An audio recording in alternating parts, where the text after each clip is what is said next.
के चरणों में मेरे और मेरे पूरी परिवार की तरफ से नमोस्तु नमोस्तु नमोस्तु। गुरुवर कहते हैं मनुष्य को वही भोगना पड़ता है जो उसके कर्मों का फल होता है। तो गुरुदेव ऐसा क्यों होता है कि मनुष्य करते समय तो बोल देता है जो होगा देखा जाएगा, पर भोगते समय ये क्यों सोचता है मुझ पर ही ये दुख क्यों आए? गुरुदेव हम कर्म करते समय या भोगते समय किन बातों का ध्यान रखें? बहुत ही गंभीर सवाल आपने किया।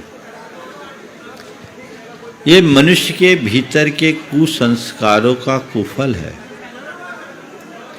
कि वो करते समय ये कहता है जो होगा देखा जाएगा, लेकिन जब कर्म पक कर आता है भोगते समय निश्चित उसे तकलीफ होती है। पाप करके डरना और पाप करने से डरना, इन दोनों में अंतर है। ज्ञानी पाप करने से डरता है और अज्ञानी पाप करके डरता है। जिसके हृदय में पाप करते वक्त डर होता है ना, वह उसके ज्ञानी होने की पहचान है। हमारे यहाँ सम्यक दृष्टि के लिए कहा गया सम्यक दृष्टिर भवति नित्यम ज्ञान वैराग्य शक्ति। सम्यक दृष्टि के अंदर ज्ञान और वैराग्य की प्रबल शक्ति होती है। वो करता नहीं, और यदि कदाचित करना भी पड़े तो अंदर से उसकी रुचि नहीं होती, एक प्रकार का डर होता है। तो पाप से डरने का भाव होना ही चाहिए।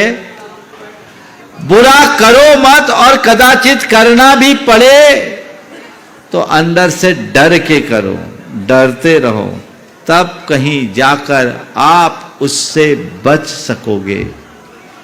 एक व्यक्ति है जो रुचि पूर्वक पाप करता है, और एक व्यक्ति है जो मन को कचोटते हुए पाप करता है।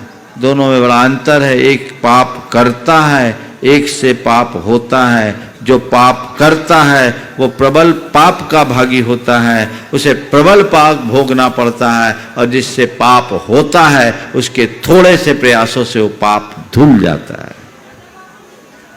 एक सोच अपने अंदर विकसित करे, मुझसे मैं पाप ना करूं, पाप हो जाए यह अलग बात है, उसे मैं धीरे धीरे कम करने का प्रयास करूं। पाप होना कदम कदम पर संभावित है।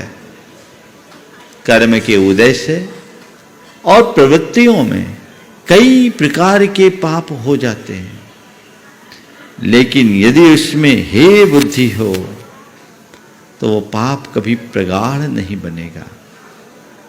आचार्य कुंदकुंद ने इस संदर्भ में एक बड़ी गहरी बात कही है।